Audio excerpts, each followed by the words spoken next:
people were sharing funny Brian Wilson stories in the, afterwards. Right.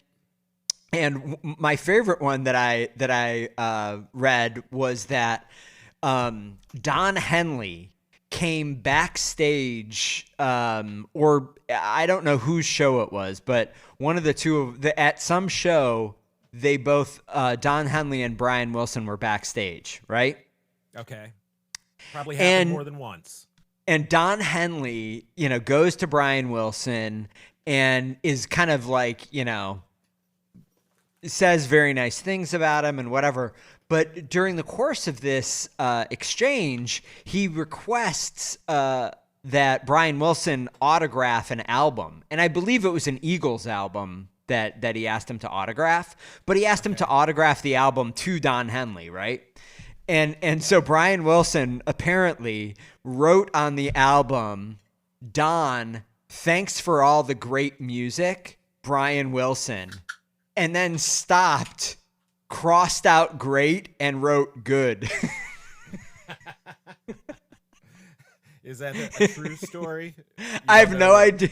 I don't know if it's a true story or not, but I'd really like to believe it is. Welcome to Backtracking, the show where two old friends take a second listen to influential bands' catalogs track by track. Hey, I'm J. William Hall. Hey, and I'm Dan Fiden. We're taking this journey together, J. William and I, providing context, both historical and personal, on some legendary bands. For our second season, we have selected none other than American Music Club and Mark Eitzel. J. William, Yes. How the heck are ya? I am sweaty. I am swampy. Really? Sweaty and swampy. I am damp. Yeah. I wonder if I'm mildewy. Yeah. Well, it's I'm because sitting it's in a hot attic. yeah. I don't have the attic hooked up to the HVAC here in Columbus, Ohio, and so I rely on a window AC unit to keep the attic cool. Yeah. But I have to turn it off when I'm recording the podcast because it's so loud. And Well- so I'm sitting here. I'm the frog in boiling water. I feel the temperature rising, but I'm gonna tough it out. Yeah. Now, did you know that frog and boiling water thing actually is an old wives' tale, as they say? No, it's not. Stop. It is. Yeah. If you actually try to boil a frog from cool water, the frog will jump out of the thing as it gets hot if it's able. I just blew your mind out of your face. I saw it. You just stared at me, dumbstruck, and I don't know. I don't know what to tell you. I think this is a Russian disinformation campaign. Well, you can believe it or not. Just because the mainstream media has been, feeding you pablum about frogs in boiling water, just wait until I get to UFO disclosure, my friend. You're gonna really have to open your eyes to a whole new world. Well, I can't wait to get there. But before we do, Yeah. I think we should cover side 2 of this Mark Eitzel album. We should. So we spent quite a little bit of time talking about side A last week. Superhits International. It is an unofficial release distributed similarly to Lover's Leap USA. But as we discussed last week, this feels to me like a much more fully conceived, well-executed whole than Lover's Leap USA, which felt to me much more like a collection of demos, a couple of EPs kind of jammed together maybe. Just didn't feel quite ready for prime time in the same way that I think this recording does.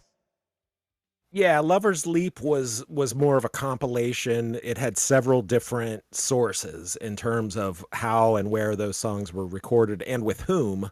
Whereas this collection 10 songs. It sounds like it's all the same. It's the same band for the entire collection. It sounds like it was all recorded pretty similarly, so it sounds of a piece. So yes, this is a very coherent, consistent collection. I would go so far as to call it an album instead of a collection.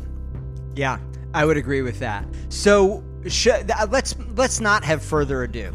Let's take the ado, set it to the side, and let's move ahead. What about nearer ado?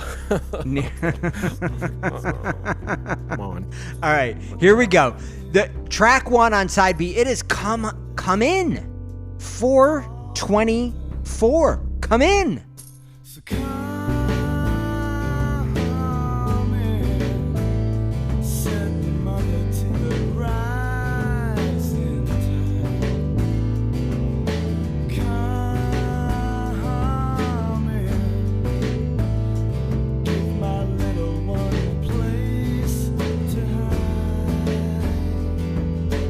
Jay William, there it goes. Yeah.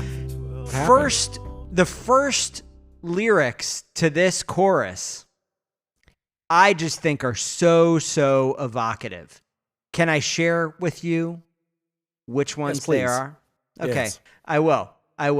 The lyric here that I'm talking about, of course, is, so come in, said the mother to the rising tide. Come in, give my little one a place to hide. I love that lyric. Strange, right? Strange, evocative, like this sense of impending doom, but I just think so lovely to say, lovely to hear him sing. I just really like it. What is your interpretation of the lyrics of this song? What are we talking about here? Yeah, I don't know. I didn't have as easy a time kind of like coming up with some overall feeling, overall kind of conclusion, meaning for this song. I didn't have that. But I did feel like there are these I don't know, just strangely evocative scenes, right? But I don't know. I don't know at all what to say. It's at times cynical. There's this definite sense of impending doom that I get from it, but I didn't come away from it thinking, oh, this is about, Bush v. Gore or something. I sort of saw this as a general, cry against intolerance, as sort of a, everybody's welcome here kind of message. I didn't know how to parse. There's the whole verse about the 12-year-old girl and she won't grow up. It's just the world gets tired. Like some sad old whore. I didn't like the juxtaposition of the 12-year-old girl. You found that to be upsetting. Or I didn't understand something about it. But I loved the solid gold dancer reference. Yeah. So come in, said the solid gold dancer to the sun. My wife and I are of an age where we talk about, we mention solid gold frequently. Really? Because we both watched Solid Gold. Like when we were kids, it was super exciting. The top 10, they're going to count down the top 10 songs. They'd have, one of the groups would come on and lip sync, like whatever their hit was. And there were the Solid Gold dancers. They were like, I think you and your lovely wife should go for Halloween as Solid Gold dancers. I think that'd be a great costume. That would be a great costume. I think it would be a deep cut. You might have to explain it, Right. And as I recall, I don't remember if there were male solid gold dancers or not, but there weren't. I thought maybe that's wrong. I feel like they were, but I may be confusing it. There was a wasn't there a disco era show that was more of a dancing contest? What, like Soul Train? No, it was like Solid Gold, but there was like a Dance Fever. Dance Fever. That's what I'm thinking of. Dance Fever. Yes. Yeah. Okay. Yes, Dance Fever. I definitely remember that one as well. Yeah. Yeah. And just as another backtrack, they don't use the term fever as much as they used to. It used to be that like everything, it was like pizza fever, fever was like a thing you'd append on all kinds of other things to make it sound crazy, and it was heavily used in kind of the late 70s and early 80s. Yeah, and it's curious because fever is generally a negative thing. Like you don't want a fever. Right? Yeah. But it's like everybody's got such and such fever, Mark Eitzel fever. Yeah, and it's like true. as if that's a desirable, but a fever is kind of bad. Same with like mania, WrestleMania or Beatlemania. Yeah, you don't want to have a mania. You don't want to have a mania. Yeah, like mania is a bad thing. So yeah. Language is funny. I do think that Mark Eitzel Fever would be a great name for an album, though. Well, it would go right along Superhits International. If he wants to do another, demos collection, he should call it Mark Eitzel Fever would be a great one. Mark, you could have that idea for free. No credit needed, no credit necessary. Take it, run with it, enjoy it. Yeah, now, so listen, lyrically, I think we're both finding this a little inscrutable, although I will say with sections of real beauty, I think. As inscrutable as this one is lyrically, I think it's totally scrutable musically. It is another terrific pop song. It feels like a super, super realized demo of an absolute classic tune to me. This one to me feels very much like, adult contemporary, like light pop, like alternative pop, kind of feel to it. It's got sort of like this like light pop soul kind of vibe. You've got the organs going. It almost reminds me, of Peter Buck stuff. Like it sounds a little bit like something about it has this commercial pop kind of feel to it in a very 90s sort of way. Like this one feels of its era to me. And I guess my only complaint about it is that it feels a little draggy, I guess, like just as I don't know if this is again like a loop that they're playing to or if it's live drums or whatever, but it feels like they need to pick the tempo up a little bit, like get it really pop it up a little bit. Interesting. Yeah, I didn't have the same sense, but I will definitely give it a listen with that in mind to see if I maybe come around to your way of thinking about it. I don't know. I feel like this is one that I have said multiple times. I think this is a very much more fully realized album than I thought I was about to kind of get into. This is one that I think it's an exceptionally well realized demo, but I do think this could, there could be some polishing of this diamond here, but I do think that there's kind of a diamond here. I really, really like this one. I was very impressed. I think it would be, if there were two sides, a great side one opener in the same way that I think Charm School was a great side A opener or side A closer. What are you talking about? Side B opener. Yeah. So, all right. Are we ready to move on? Yes, let's do it. Okay, Jay William, will you ever make room at your table? It is 3 minutes and 43 seconds. Why don't we listen to Will You Ever Make Room at Your Table? You can see in his face he's got far too much to say. I guess that's a good enough reason for you to turn away. Well, sometimes those tiny flaws can be fatal. Will you ever make room at your table? So I found these lyrics really interesting and kind of they really invited, at least for me, I felt like I wanted to kind of go deep and really interpret these lyrics a little bit more. There are some undeniably funny bits, like the Night of the Living Dead kind of zombie reference in here.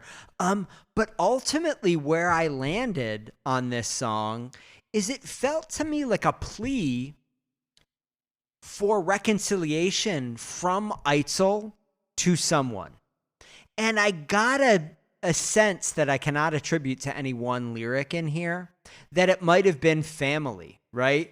Like somehow he is the prodigal son, looking to return, despite all of his flaws, despite, the scars that he kind of brings with him, and the strangeness that perhaps he thinks he represents to whoever it is that this song is addressed to.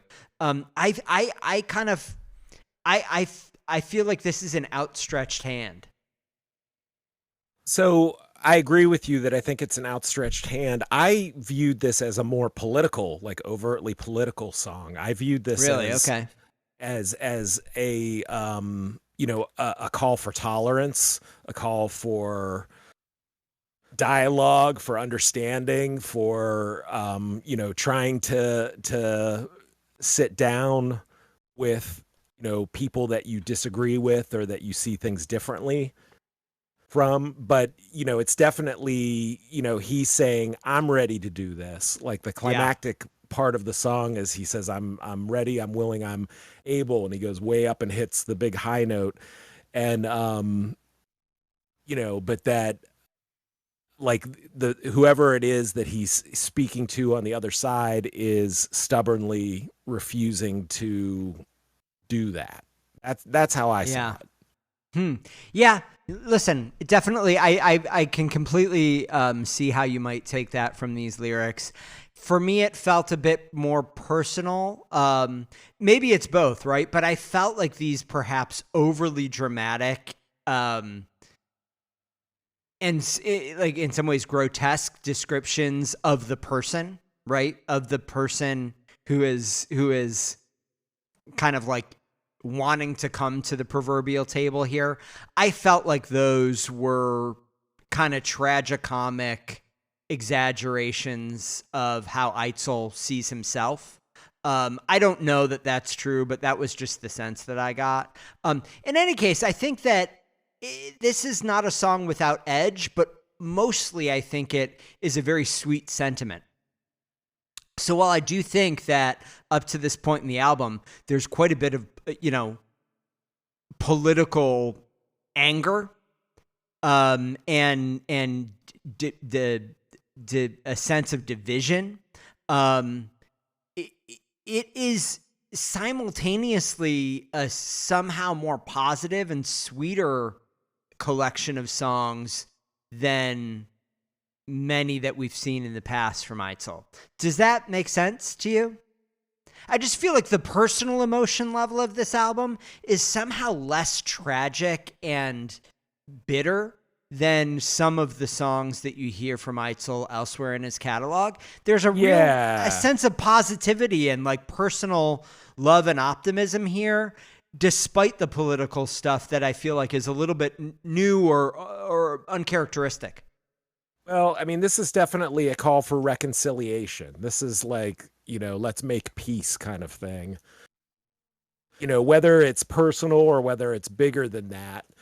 I wanted to point out that, the one verse starts with too many hours spent playing computer solitaire. So yeah, I was like, man, what a perfect 1999 reference. Yeah. You know what I mean? Yeah. Like, I mean, he makes reference to movies that are older than that, but that was like of the moment. Like, what would be the thing? Like, if he wrote this song today, what would it, too many hours spent scrolling TikTok or whatever. Like, that was the ubiquitous nature of computer solitaire in 1999. Yeah, so true. So true. I mean, listen, well, all right. I want to move on to the music here, though, Jay William. Yeah. Okay, so drums. This is the one that really we had talked about this in the last episode. There's something somewhat strange happening with the drums on this on this album. There is, Gabo or Gibo or Jibo, not sure how to say it, is credited as the drummer. He's credited on here, and he does seem to be a drummer. There are definitely drums here and there, but they're low in the mix. It sometimes feels as though they're loops or a drum machine or maybe samples that are, being kind of manipulated into drum parts in one way or another. But on this one, it kind of bothered me. The drums are just very low in the mix. I couldn't even hear if they're actually there. It became a thing that I kept on trying to figure out. Me, it sounded like he was playing the snare with the snare off. Yeah. So Well, I think there's a couple songs like that here, and yeah, over the course of a whole song, you're like, I want to hear the snare smack. I don't want the hollow bong bong bong bong. Yeah. Like, of like a snare off. But I agree. I feel like the drums are undercooked on this whole collection. It's like he didn't have enough time to develop a part. Like he just kind of had to come in and lay down like the basic idea, and then maybe Eitzel pieced it together, and that was kind of that. But that does seem to be the missing ingredient, I feel like, to really finished collection. Yeah. Yep. Agreed. I just want to say, despite the drum stuff here, I think the climb that Eitzel does in the last chorus, I guess, he really gets into his full dramatic performance. Great voice, great performance. I really, really love that moment here. And I did kind of just have to say, is this kind of the sneaky... I don't want to ask it as a question. This was one of the songs that after the first couple of listens, I liked it. I didn't love it, but it definitely stuck with me. And it was one of the songs I wouldn't have expected to end up rising towards the top of best songs on the album, but it definitely did for me. And in a way that it just kind of got under my skin.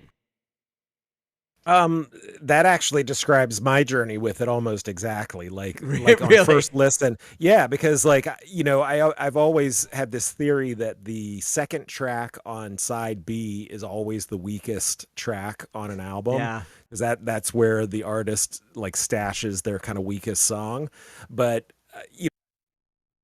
so I have, but the first time I heard it, I was kind of like, yeah, but then, yeah, upon re-listen and reading the lyrics and kind of thinking about it more, I was like, I think this is a really solid song. It feels like, he really spent time crafting this one, and it has kind of a message that can be interpreted in a lot of different ways, but in general, cry against intolerance. And, so I think it's like, it might be like sort of humble sounding, but it's bigger than that. Like it has a, big message feel to it. Yeah. Well, all right. So listen, definitely one to check out, but I think it's time for us to probably move on to the next track on this album. One of the more confounding tracks on the album, in my opinion. This is the Kristin Intro, 2 minutes and 28 seconds. Why don't we just give it a quick little listen? With eyes so shiny blue, make you think that heaven coming close to you. There it is, Kristin Intro, 2 minutes and 28 seconds of what exactly, Jay William? Well, it seems to me it's obvious that this was a bit of, studio, they were setting up a microphone for her and they needed her to talk into the mic in order to set the levels or whatever. And she wound up going on a big long spiel. Yes. And they thought it was funny and they added sound effects and stuff to it. And I'm sure it captured, the vibe, the spirit of the recording of maybe this group of individuals playing in this incarnation. And that's why he included it on this collection. Yeah. Listen, from time to time, these kinds of things make it onto albums. Now, again, this is not an official album. So, perhaps this is a critique that I should not levy. But I feel like in the 90s, this was something that happened a little bit more frequently than maybe it does now. Because you would buy an entire CD or album and you kind of you didn't have to listen to the whole thing, but there was no convenient way to not listen to the whole thing. So if there was a hidden track or whatever it is, something like this, you kind of, you know what I mean? You kind of were buying the album anyway. And it wasn't so much of like, God, I'd never download that one song, Kristin's Intro, because it's just kind of shenanigans, right? Whereas today, I think that's much more the dynamic. You're buying individual songs. You're even if you're listening to an album, you can kind of fast forward through it. This is all to say, I think this is a little bit of an artifact of a bygone era, having something like this on an album. It doesn't bother me, but I don't think it's something that we should spend too much time talking about. Is that fair? I disagree with you. Okay. All right. Insofar as clearly the inclusion of this track said something about the camaraderie, said something about the the spirit of the sessions, and Mr. Eitzel felt it was important that it was represented. This is not just her kind of doing a stream of consciousness, reciting of lyrics, but they took the time to add other things, like other elements to it, and to give it this kind of wild circusy thing. And I think it almost, like, as it goes on and on even further, it gets funnier. So I, especially in the context of this kind of collection that is, quote unquote demos, and he's just selling them, by hand on the road, like, by all means, put this stuff on there. I think it's fun. It shows, a lighter side of Eitzel, but I will agree that it seems odd that it's, Mark Eitzel album, and then there's this song where he's not, apparently on it or whatever. But I do want to say I was curious about whether she was just purely like, stream of consciousness with no prompt.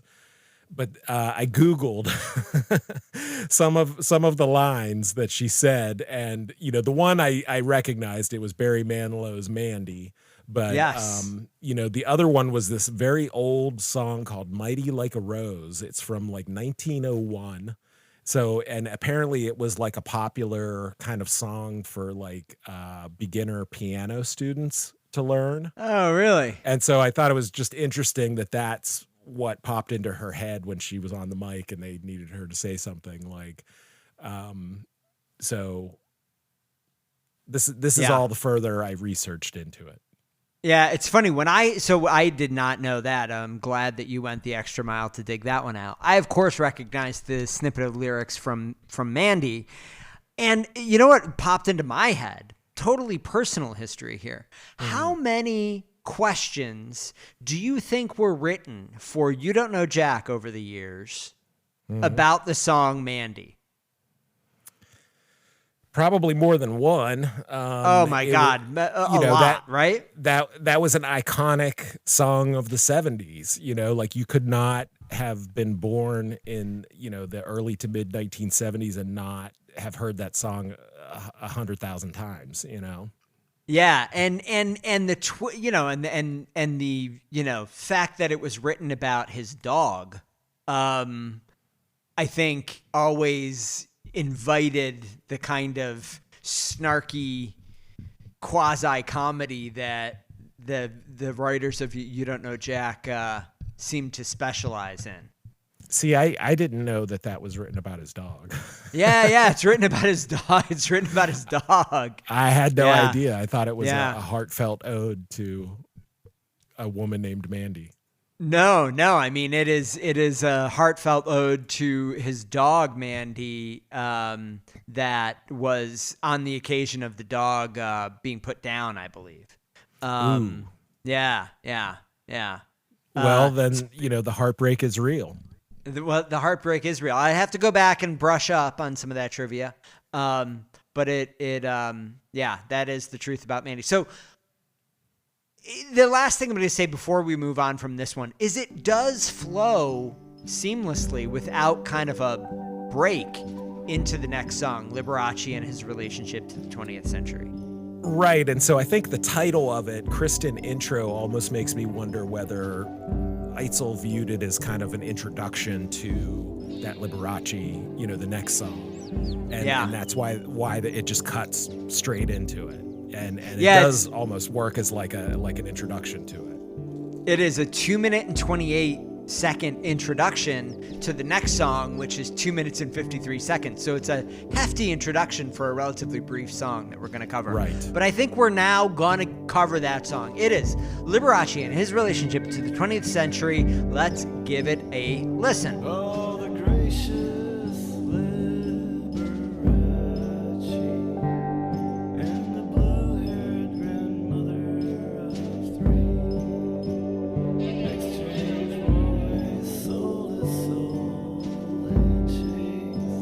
Okay, interesting, strange lyrics here, Jay William.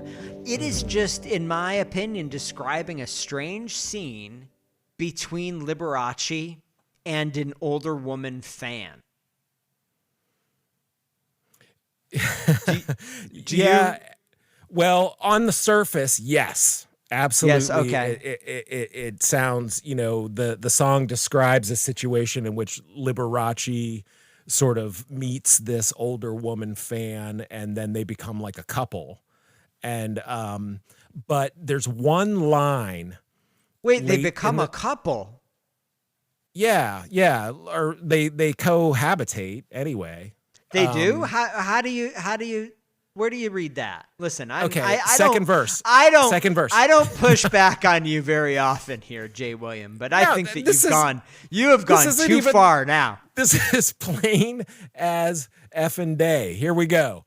He's real excited about her hair. She says, "Oh, baby, you put a tiger in my tail," which I think is a great expression. And I actually Googled it because I was like, is that and it doesn't seem to be like a real expression, but it sounds like what it should be. And she really likes every single one of his talents. A relationship absolutely destined to fail. Yeah. And so now from that, tell me, where do you get that they're cohabitating? They talk about loneliness and home decoration. Yeah. The question mark part, because I couldn't make out what was said there, and the lyric site I went to didn't know either. It sounds like weaker torse and the palest blue chins. Mm-hmm. All right, so maybe they're not cohabitating. I don't know where I got that. I think the relationship is really just the relationship of a fan and Liberace. Of a brief meeting between fan and maybe Idol. Okay, but this is the line that for me, it made the song elevate. Say goodbye to the 20th century. It's incinerators and it's talented chimps. Yeah. For me, that line in and of itself kind of elevated the meaning of all of the rest of the song, which I read as this is sort of like a commentary on sort of the absurdity of sort of like 20th century American tacky commercial kind of culture, like pop culture. Yeah. Juxtaposed with actual horrors of the 20th century, incinerators. And then, I went back and read the title, Liberace and His Relationship to the 20th Century. And I was like, I feel like there's a much bigger statement here than what's on the surface, which is just this sort of like funny, sort of odd song about Liberace and a fan. So you're saying that my read is superficial, and I'm saying that your read is borderline insane. I think you've gone too far now. You have gone too far. You can never go too far. I know, you have you've not gone too gone far enough. You've only scratched the surface, whereas I'm digging deeper into those lyrics. I'll tell you what, you're into my interpretation. No, you're digging yourself a hole is what you're doing, Jay William. You are digging yourself one heck of a hole. I'm going to throw you a line, though, when we talk about the music, because I think you're going to redeem yourself when we get to the music. I have to say, my very first note on this one is I get shades of my revenge against the world is to believe everything you say. Yeah. Well, You know? you've got another waltz. This is like Yes. another waltz time. Yes, it does have that kind of like carnival-y, waltzy kind of vibe to it. And you know what it reminded me of? I'm gonna tell you two other bands that I love that I want to name check here that I got a little bit of a vibe of. Number one, Okay. of course, Sparkle Horse. A little bit of a Sparkle Horse in the overall production approach. Everything about this one gave me a Sparkle Horse 5. Also, Early Mart. Early Mart. Yes, gave I'm me a not little bit of a vibe here. I'm only superficially familiar with Early Mart, but yes, and the reason is, so the thing that I think is kind of cool about this song, you know, even without the Kristin intro, this song has a very long instrumental introduction. It's 50 full seconds before the singing starts, and it just kind of like sets this kind of like mood, you know, this sort of like loose, dreamy vibe. And Early Mart, I remember, like to do that a little bit, didn't they? Like the big long openings. And that also reminds me of, and I'm not saying the music sounds like them, but The Cure. That's a band that always loved these big, you know, minute long dramatic openings where they kind of play through the whole song and then the singing starts, you know. And so it kind of reminded me of that approach, and that's an unusual approach for Eitzel, I think. It is a very unusual approach, but I really like it. I do think there was a bit of this Sparkle Horse, like, you know, Radiohead was in this space where they were. I think they were in the early 2000s, late 90s. A lot of traditional rock musicians or indie musicians, more traditionally, I'm going to say organic, non-digital musicians, were starting to play with things like Pro Tools. And I think there was this whole period of time where there was just a lot of, you know, I've mentioned it. Yeah, just bands doing things that you wouldn't expect in that direction. Wilco with Yankee Hotel Foxtrot, right? There was just a lot of that happening right at that moment, and this definitely fits within that world for me. But overall, I really like this. It's more of an interlude, even, you know, without the Kristin intro. It's more of an interlude than, I think, a song in the traditional sense, which is one of the reasons why it reminds me of Sparkle Horse. That's something that, especially on kind of like the first two Sparkle Horse albums, there are a lot of these little snippet interlude things. It reminds me of that, but I like it. I agree. Yeah, there are not many interludes in the AMC Eitzel catalog. This one also does sort of the thing that the opening track, Man with a Hole in His Foot, it sort of builds to this crazy, noisy kind of finale, like, and before it kind of dies out, you know. So I'm just pointing it out. Yeah. Well, I like it. So listen, are we ready to get to the final song on this album? Okay, Tomorrow. It is 3 minutes and 51 seconds. Let's give it a listen. That You fell empty down, dear, and lay breathing on your bed, and lay breathing on your bed tomorrow. Okay, Jay William, tomorrow. It is your time to shine.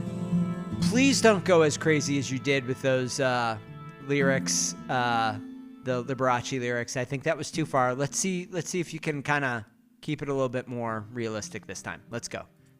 I have to ask the question, and I know that it's, sort of a knee-jerk thing, but, could this be another Kathleen song?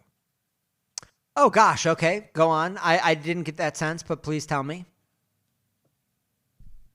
To me, it feels like a song sung to somebody who is suffering from some kind of drug addiction, something along those lines. Yeah, I think this one is a little difficult to really put your finger on, or at least that's the way I felt about it. Some really lovely moments here. One that I wanted to kind of call out, your grain of sand isn't heaven, it's just your last stand. I think that's a very lovely line. Lots of religious imagery here, but this ultimately, is a theme now. I think this is, there's a lot of, this is kind of an Eitzel thing from early on but this album seems to have more than usual ratio of religious-y kind of images and stuff. Yeah. But so while I think that these are, I think interesting lyrics, I did not get a real firm sense of what exactly he's talking about in this one. So I just have to punt a little bit. Great moments, but I didn't come away with it thinking like, wow, this song is about X. Now the music, Jay William. Yes. Very lovely, very intimate. This is an intimate song in a way that not any of the others on the album are. I would agree. Yes, this is he's right up there on that mic and he's singing close. Voice sounds good. The reverb sounds good. You've got sort of a churchy kind of organ that's sort of like up front in the mix, but he's got, you can hear his acoustic picking in the background. Yeah, I mean, it is a very lovely piece. It ends on sort of a hymn-like sort of note for the album. Yeah, it is. I had the same note. Love that organ. I think it really gives it this warmth, and I don't know, hymn-like. I think is a good way to describe it. I think the choice of kind of those tomorrow. It's not really a chorus, but that repeated, haunting, repetitive thing in the verses, I really, really like. I think that's quite nice. I do think the song listen, nobody's asking me this, but I think that a proper chorus here would benefit this song. I feel like it was a bit repetitive, and a chorus might break that up. But again, there's, that is not...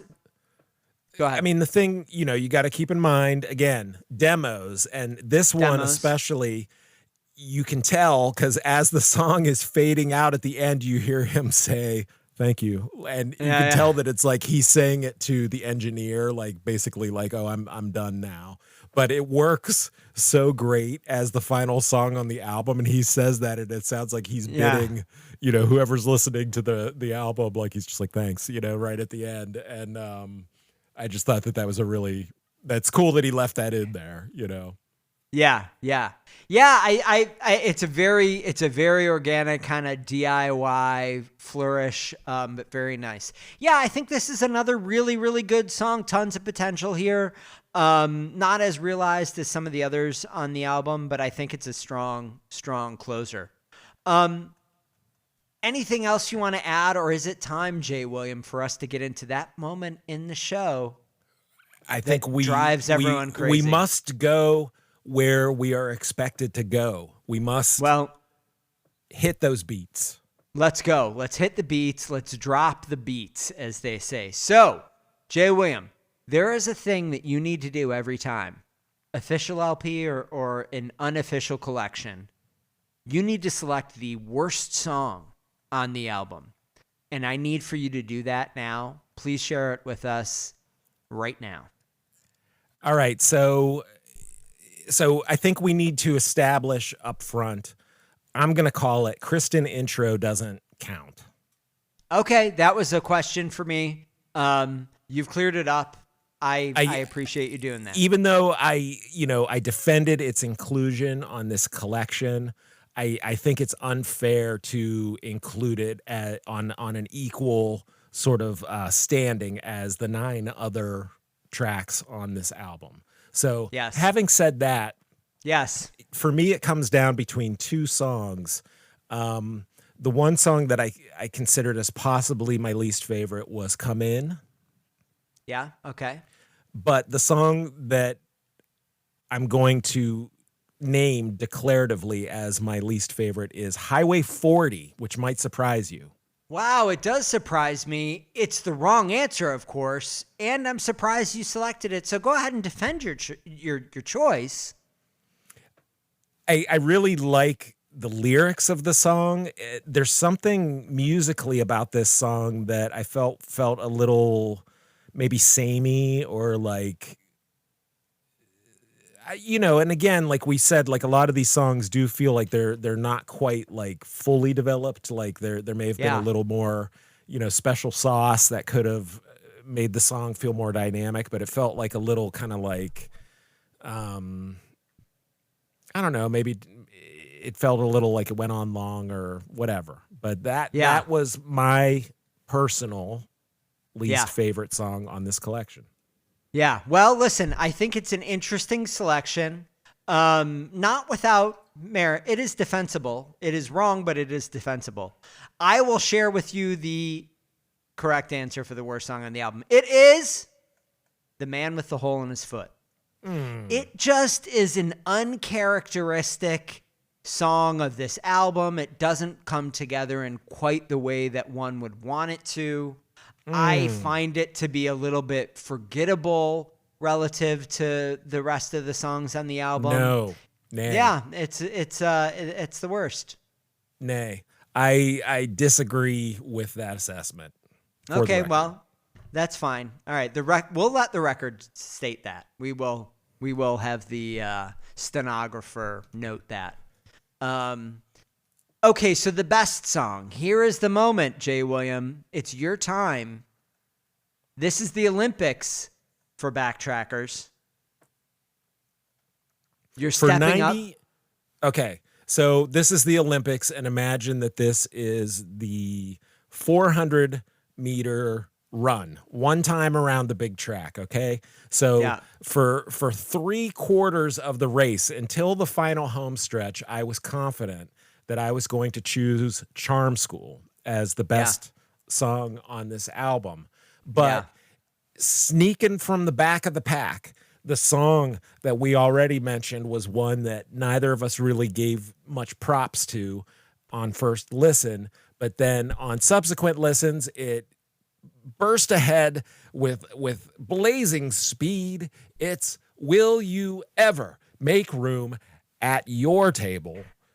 I think that's the best song on this album overall. I appreciate you picking that. I definitely think it's one of the songs that kind of sneaks up on you.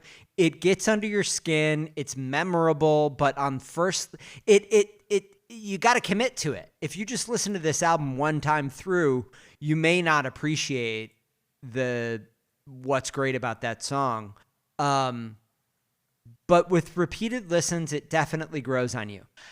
So you agree? Unfortunately, no, it's the wrong answer. Unfortunately, there is an obvious choice on here. There is a right choice on here. We talked about it so briefly that you may have forgotten about it. But the reason we talked about it briefly is because it's so perfect.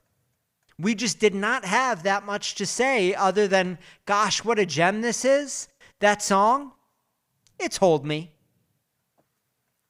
Oh, the country tune. Song. The country tune. Yeah, it's Hold Me. It's definitely the best song on this album. It is perfectly fully realized. It's well executed here. It's done and it's good. My counter argument is that to me, it feels a touch on the sort of country by numbers, a little generic, but it's well executed, but I don't think of it as A-level Eitzel songsmithing. Well, I think I am not certain. I mean, listen, the A-level Eitzel songsmithing bar is extremely high. True. Right? True that. Extremely high. Really, if you're going to set an A-level bar, you're going to, less than 10% of the songs in his catalog would fit into that category. That Certainly, may right? very well be so. So I would say this probably is not A level. I think it is high B level, and the fact that it never appeared on an official release shocks me. It's a terrific, terrific song, cannot be ignored. It's without a doubt the best song on this album. We need to know, the fans demand an answer. Who is playing the pedal steel on the song? Yeah, I don't know, but I cannot wait to find out when we finally get Mr. Eitzel in here for an interview. I know it's going to happen. We will ask him that. That'll be the first question. So tell me, Eitzel, you've been dancing around this invite for a long time. We need to know who the fuck played pedal steel on Hold Me off of Superhits. And from there, the interview will disintegrate into chaos. And no, I think we end it there. We get an answer out of him, and then we just say, listen, thank you. It's been a real That's pleasure. all the questions we have. Yeah, that's it. That's it. Thanks. That's it. All right, so listen, Jay William, we're done. That's it. We are done. Yeah, we're done already. Next week, we're going to be back with another album. What is that album? What is that album? No, I'm actually. I don't want to steal the thunder. You tell me what that album is. Well, that album is probably going to be Music for Courage and Confidence, is my guess, although I'm not certain about that. But that's my guess. What's next? I think that is the last of the Matador albums. I believe you are correct that is the next, and it is not Matador. It is New West Records. Oh, New West. Okay, well, I was wrong about that, but I was right there. So we're going to be back with Music for Courage and Confidence. I cannot wait to do it with you, J. William Hall. Deeply backtracking, going deep, going wide, but mostly going deep. Thank you again for your participation. No, Dan, thank you for the invitation. Well, how about we tell the fans how they can do some communication? Okay, so Backtracking Rocks, ROX, is the key combination of letters that you need to remember in order to connect with us. We have Instagram, Backtracking Rocks. We have Twitter, Backtracking Rocks. We are on Discord. No, we are on Reddit. We're on Reddit. We are on Reddit. American Music Club subreddit. Yes. We also appreciate electronic communiques, otherwise known as email, backtrackingrocks, ROX, at gmail.com. That's right. And we have a YouTube channel, so get your asses over there and do some ratings, do some sharing, do some subscribing, do all of the things. That's just look up Backtracking Rocks, ROX on YouTube. You should find it. What kind of commercials do you think that, casual users of YouTube, and they're going and they'll get a couple of those like annoying, 10-second commercials between episodes? What kind of products do you think they will see in those commercials? It's a really great question. If I had to guess, it would be, pharmaceuticals and quasi-pharmaceuticals targeted at middle-aged men is probably what I would guess. Because our audience is heavily middle-aged men. Right, okay. Middle to late middle age, Let us know. I'm curious as to whether anybody will get ads for like fedoras, like the hats. Fedoras. I don't think there are fedora sales people that advertise on YouTube. I don't think. I could be wrong. I just don't think that's a category that does a lot of, performance advertising. Well, once again, you heard it here first. For anyone out there, entrepreneurial spirit, the fedora category on YouTube is wide open.